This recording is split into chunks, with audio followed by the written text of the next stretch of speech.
Assalamualaikum warahmatullahi wabarakatuh. Alhamdulillah, Allahumma salli wa sallim ala sayyidina Muhammadin bil lisani jami'ati fi hadratil wasi'ah aswatan tamutu biha jismi min jismihi wa qalbi min qalbihi wa ruhi min ruhihi wa sirri min sirrihi wa ilmi min ilmihi wa amali min amalihi wa khuluqi min khuluqihi wa wijhati min wijhatihi wa niyati min niyatihi wa qasdi min qasdihi wa ta'awudu barakatuhu alayya wa ala awladi wa ala ashabi wa ala ahli asli ya nur ya nur ya nur ya nur ija'alni nuran biyakin nur.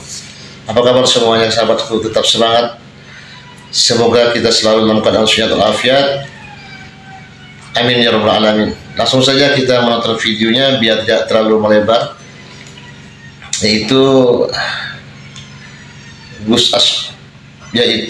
Gus Abbas bersama Datuk Dr. Aiman Al-Akiti, Malaysia. Selamat menyaksikan. Bismillahirrahmanirrahim. Assalamualaikum warahmatullahi wabarakatuh. Kepada segenap pendengar dan penonton Majlis Taklim An-Nur, today kita ada special session dengan salah seorang ilmuwan muda dan juga selebriti dalam bab ilmu, iaitu Gus Rumail Abbas. Marhaban bikum, kita kenalkan Gus Rumail Abbas dari Indonesia. Marhaban bikum. Terima kasih. Alhamdulillah. Jadi sebelum kita nak pergi panjang dalam discussion pada hari ini, Gus Rumail akan mensyarahkan dalam bahasa Indonesia. Saya cuba nak dialog dengan beliau dengan bahasa Indonesia.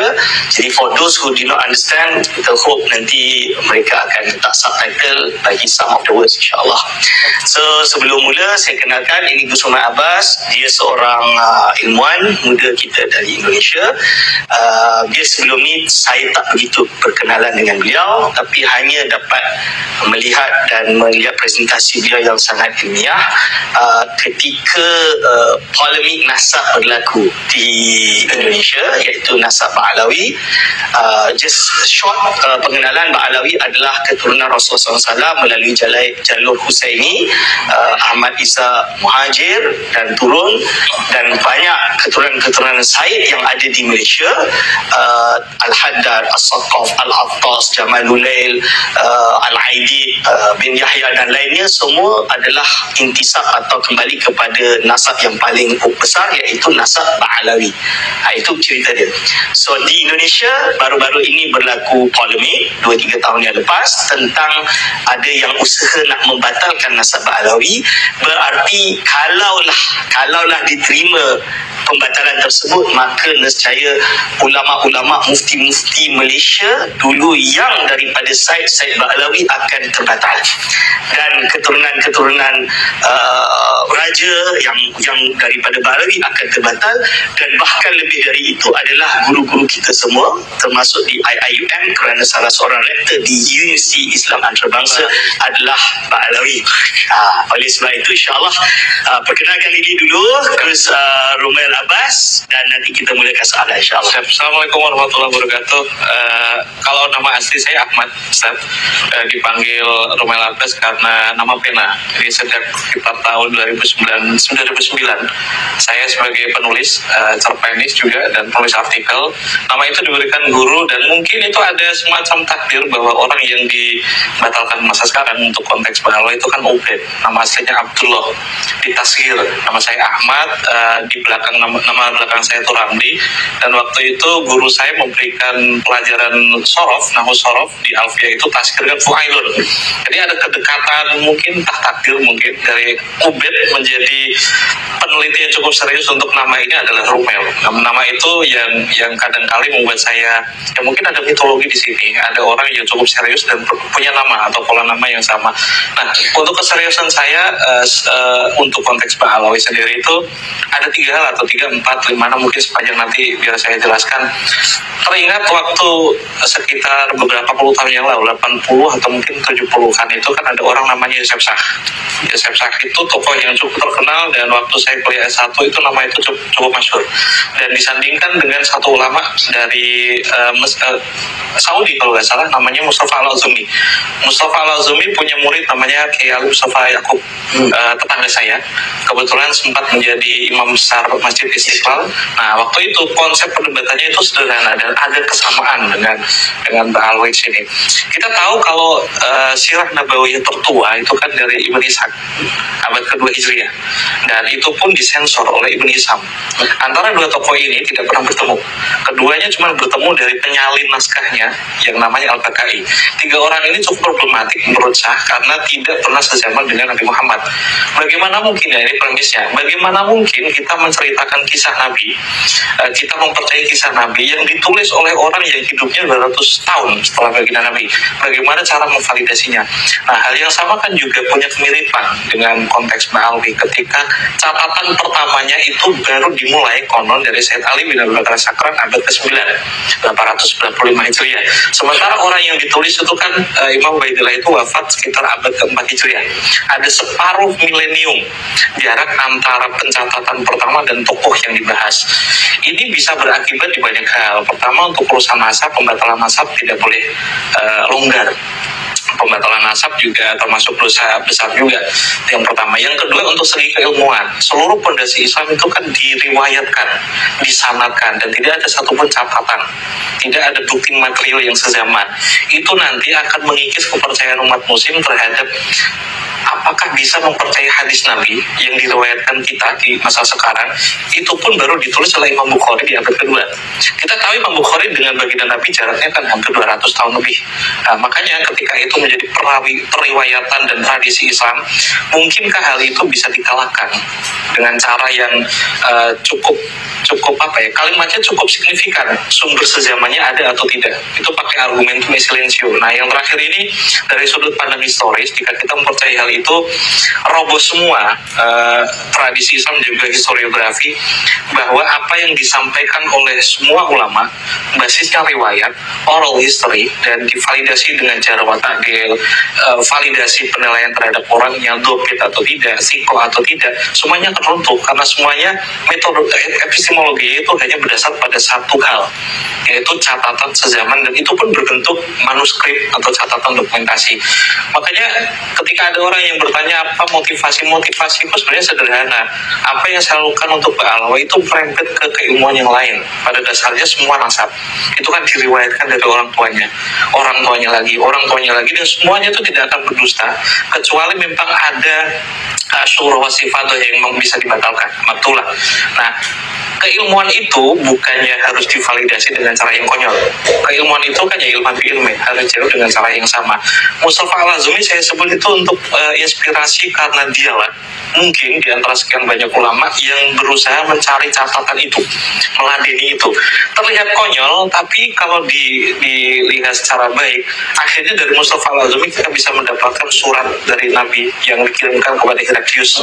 Kalau tanpa Mustafa Al-Azmi mungkin kita tidak akan tahu bahwa Al-Um yang ditulis oleh Imam Syafi'i itu ternyata hilang 1 milenium lebih, dan akhirnya ditemukan oleh orang yang namanya Ahmad bin Al-Husaini. Kalau tidak ada dia, mungkin nama Imam Syafi'i atau mungkin Al-Um ya dalam bentuk kutipan. Khawatirnya kalau Imam Syafi'i sebagai pendiri mazhab itu tidak punya manuskrip sezaman, ya kitab bukunya Al-Um itu tidak ada dan tidak pernah divalidasi, lantas Imam Syafi'i menjadi apa? Apakah figur yang fiktif? Apakah figur yang ahistoris? Tidak, orangnya tidak ada, tapi kitabnya kok beredar. Kedua hal inilah yang membuat saya terdorong untuk mencari manuskrip sezamannya. Minimal ada dua hal. Pertama, bukti bahwa periwayatan yang sekarang, meskipun belakangan, ternyata punya konsistensi dengan masa lalu. Terus yang kedua, periwayatan sekarang, meskipun tidak sezaman, ketika divalidasi dengan epistemologi yang sama dengan tradisi Islam, ternyata semua ceritanya, kontennya, matanya mirip. Sekadar bukti, sekitar tahun 635 Hijriah, jauh sebelum Sayyid Ali bin Abi Bakar Sakran itu menulis kata Ubed, saya nemu satu manuskrip dari Ibn Hasan, dari Ali bin Jadid, menuliskan kata yang spesifik dengan Ubed. Ini artinya apa yang ditulis pada abad ke-9 konsisten dan sama dengan catatan personal yang dimiliki oleh orang di masa lalu. Nah, kelas. Oke. Now kita pergi ke yang tadi, yaitu Al-Jadid. Kalau menulis, boleh explain pembuktian bahawa Al-Jadid, siapa duduk Al-Jadid, lalu manuskrip yang Gus Rumel ketemu, dan apa signifikan daripada manuskrip ini, bahas apa sebenarnya? Saya mulai dari konsep sumber sezaman terlebih dahulu. Nanti khawatirnya konsep konsep sumber sezaman itu apapun yang sezaman dengan peristiwa terjadi itu sahih. Pada dasarnya itu tidak seperti itu. Sumber sezaman penting, tapi kalau semua hal harus berdasarkan sumber sezaman itu naif. Tidak ada satupun di masa sekarang sejarawan yang memakai istilah seperti itu. Bahkan argumentum silencio tidak lagi dipakai karena itu terlalu konyol. Ada satu komedi dari pakar di barat, kalau apa yang disebut dengan sumber sezaman itu pasti valid, nah itu keliru. Kayak di Amerika itu punya komedi namanya telepon. Jadi kayak 4 orang 5 berbaris, terus 1 orang bicara tentang satu hal, sampai ke yang paling mentok apakah sama. Dikiranya sejarah periwayatan hadis itu seperti itu, bahwa cerita orang kelima diteruskan ke 4, 3, 2, 1 dan ternyata berbeda. Nah, untuk konteks itu ketika saya mencari beberapa manuskrip ada 2 atau 3 motivasi, Ustaz. Yang pertama itu memvalidasi nama tersebut benar atau tidak, sesuai konsisten periwayatannya atau tidak. Dan kedua untuk urusan historiografi. Kadangkali tulisan di masa lalu itu bisa menyibak beberapa hal yang mungkin tidak diketahui oleh ilmuwan di masa sekarang. Semua orang juga sepakat bahkan ilmuwan bahwa sumber sekunder yang tidak semasa dan bukan primer itu bisa dipakai. Hanya saja bias itu bisa terjadi. Ketidaktahuan informasi di masa lalu yang basisnya riwayat itu kan perlu divalidasi. Makanya ada satu hal yang mungkin cukup menyinggung habaib ketika beberapa isu itu ternyata ditemukan validasinya. Beberapa hal yang sifatnya cerita yang rekonstruksi masa belakangan akhirnya bisa divalidasi dengan sumber di masa lalu. Ada yang pertama tadi untuk validasi kontennya, terus yang kedua kebenaran historiografinya, kebenaran kisahnya di sana. Nah, Ali bin Jadid itu seorang muhadis, wafat sekitar tahun 620. Dia seorang dosen di Oman, sekarang berarti di Oman, yang punya banyak murid. Akan tetapi tidak ada satupun yang menceritakan kisahnya kecuali 200-300 kemudian. Masalahnya hadis dia dari Ali bin Jadid itu muncul dari beberapa ulama yang seperti Syekh Yasin Al-Fadani, terus Salim bin Jinda yang menulis beberapa hadis yang diriwayatkan dari Ali bin Jadid. Ketika saya mencari apakah orang ini benar-benar muhadisin, kisah dari para sejarawan itu kan perlu diperkuat. Bukan mencukupkan diri dengan apa yang dikatakan oleh ulama, tapi apakah sebesar itu namanya. Hingga akhirnya tentu saya harus berangkat dari skeptisisme, hingga akhirnya saya menemukan sebuah riwayat dan bentuknya musnad, diriwayatkan langsung dari muridnya, Umar bin Ali At-Tibai. Dia itu Raja Yaman, murid langsung dari Ali bin Jadid, meriwayatkan hadis dari gurunya dan menuliskan nasab gurunya yang dinakal dari Bikhotih. Ali bin Jadid menuliskan silsilahnya, nasabnya sendiri sampai Ubaid bin Ahmad bin Isa, dan ditulis ulang oleh ahli hadis sekaligus sejarawan dan Raja Yaman waktu itu yang wafat sekitar 637 Hijriah.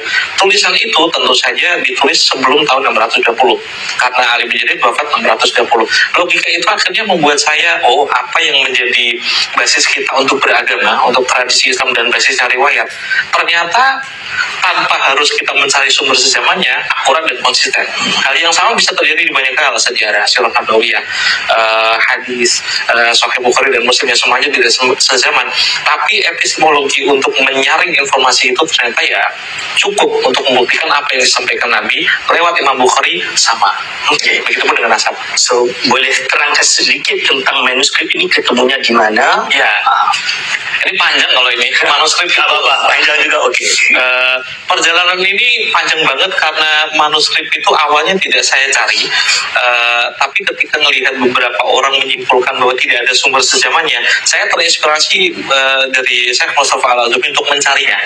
Ketika saya dapat informasi di Indonesia kan ada PBNU, mereka punya PCINU, pengurus cabang istimewa di beberapa negara, ada diaspora NU. Saya minta tolong simpel, kalau tidak ada tidak masalah. Apakah ada manuskrip yang lebih tua dari Al-Barqatul Musyikoh karya Said Ali bin Abi Bakar As-Sakran yang menulis nama Ubaid? Akhirnya ketemu satu, itulah yang bikin saya terdorong untuk mencari lagi. Kayaknya nemu lagi. Manuskrip pertama yang saya dapatkan itu karya Al-Khatib, Abdurrahman Al-Khatib, yang wafat sekitar tahun 820, ditulis tahun 820. Itu tertulis secara verbatim di kitabnya Jarh Syafaf. Ada 2 naskah dan itu ada di Yaman. Terus ketika ada pembatalan Ba'alawi memakai kitab Asy-Syajarah Al-Barakah yang disahabat masyhurkan fil Fakhruddin Ar-Razi yang wafat tahun 600-an atau abad ke-7 Hijriah itu, manuskrip itu kan manuskrip biasa, tapi maknanya yang berbicara. Ada satu tesis katanya jika tulisan ahli nasab memakai jumlah ismiyah atau kalimat nominal, maka itu beristilah atau bermafhum hasr. Kalau anaknya 3 dan Ahmad, Ali, dan Husain, maka jumlah anaknya Imam Ahmad cuma 3. Ahmad, Ali, dan Husain. Selain itu tidak ada kemungkinan yang lain. Untuk memvalidasi itu, sekaligus apakah benar di sumber sezamannya, apakah benar itu ditulis Fakhruddin Ar-Razi atau tidak. Saya kan perlu muqabalah. Manuskrip itu ada di 5 tempat, ada di Hyderabad, ada di Madinah, ada di Iran, ada di Taif, ada di satu lagi itu di kampus, salah satu kampus di Mekah. Semuanya saya cari. Untuk memvalidasi itu tentu ada kajian filologi dan ilmu pengetahuan penting, hingga saya menyimpulkan bahwa kitab ini Al-Barqatul Musyikoh ada yang lebih dulu menulis nama Ubaid, dan ini ditulis oleh orang yang sikoh, sejarawan. Al-Khatib itu kayaknya di Hadrami sangat terkenal, hanya orang ini saja, kabilah ini saja menjadi khatib. Mbak Alwi tidak, bahkan Mbak Alwi mengkaji ke sana. Istilah yang dipakai kadang masaih, ya, sahih, masaih. Mbak Alwi berguru dengan orang lain yang non sayyid dan diberikan panggung untuk menjadi khatib. Makanya kan kabilah itu disebut Al-Khatib. Orang itu sikoh menceritakan kisah gurunya, kisah orang yang semasa dengannya, kisah dari guru-gurunya, berarti kan guru kakek.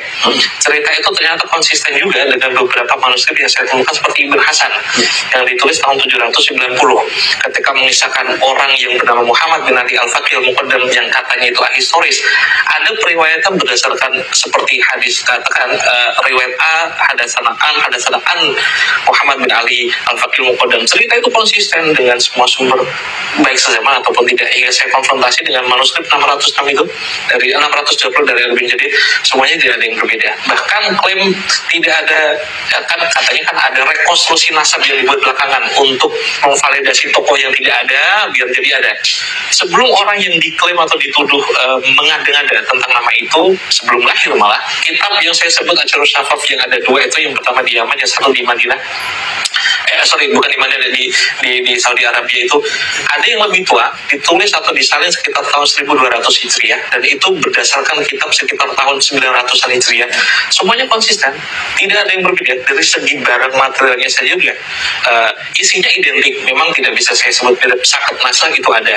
Ilmu pengetahuan bisa menyelesaikan itu, tapi kontennya tidak ada yang berbeda, signifikan berbeda.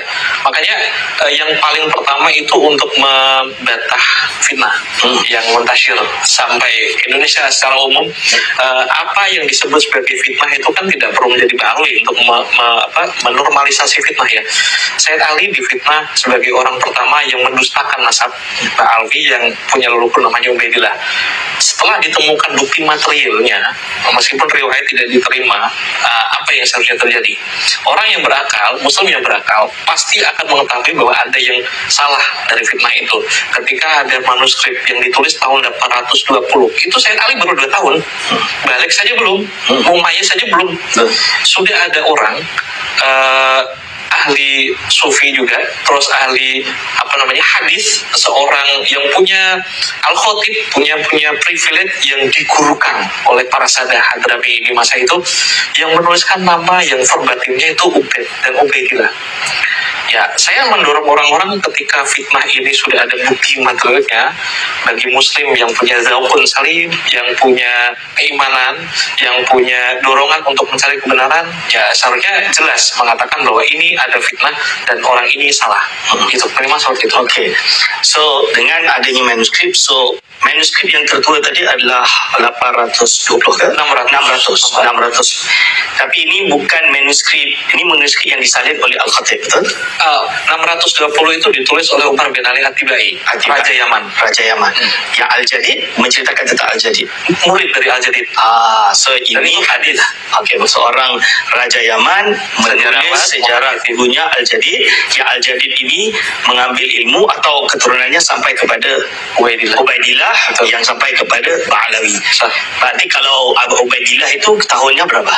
Yang Ubaidillah berarti sekitar tahun 380, berarti abad ke-4 Hijriah. Ali bin Jadid itu keturunan dari Imam Ubaid, tapi dari jalur yang berbeda. Validasinya kan dari nasab yang ditulis orang di masa lalu. Mbak Alwi itu dari Alwi bin Ubaid bin Ahmad bin Isa. Kalau bin Jadid, seperti bin Jadid bukan Bajadid, itu dari Jadid bin Ubaid bin Ahmad bin Isa. Ada juga saudaranya dari Alwi yang namanya Basri. ketiga orang ini yang disebut yang mutasyir keturunannya disebut Alwi dari Alwi saja, dan Jadid itu cabang dari yang lain dan marga ini bin Jadid gitu. Jadi mereka itu sepupu Ibn. Jadi mereka ini bukan fiktif, tapi memang betul-betul wujud. Dan semua orangnya ada dan diiktiraf, dikenal, ma'ruf, mustafad, kami telah hadis. So dengan adanya kajian Gus Rumel ini, alhamdulillah kita boleh cantum all the puzzle lah, kita panggil bahasa Melayunya, boleh dicantum dan kita. Nah, demikianlah sahabatku perbincangan Gus Romil Abbas bersama Dato' Dr. Aiman Al-Akiti. Semoga video ini bermanfaat dan membuat si Imanuddin menjadi sadar.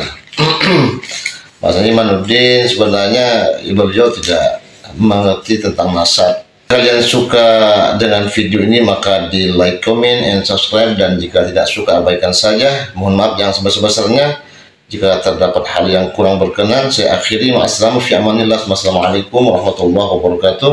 Sampai jumpa.